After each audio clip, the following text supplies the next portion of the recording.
সাধারণত আমরা বাংলাদেশ জাতীয় চিড়িয়াখানাকে বোঝাই, যেটি ঢাকার মিরপুরে অবস্থিত। এটি দেশের সবচেয়ে বড় চিড়িয়াখানা এবং বাংলাদেশে প্রাণী বৈচিত্র্য সংরক্ষণের একটি গুরুত্বপূর্ণ প্রতিষ্ঠান।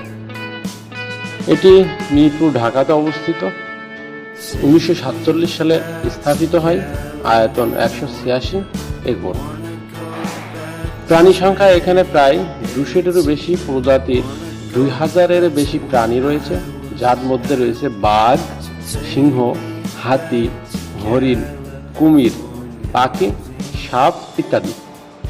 এটি বাংলাদেশের সরকারের মৎস্য ও প্রাণী সম্পদ মন্ত্রণালয়ের অধীনে পরিচালিত হয়।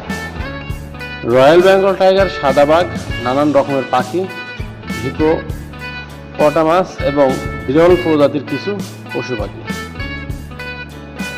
সাধারণত সকাল 9টা থেকে সন্ধ্যা 5টা পর্যন্ত খোলা থাকে। সপ্তাহে একদিন, রবিবার বন্ধ থাকে।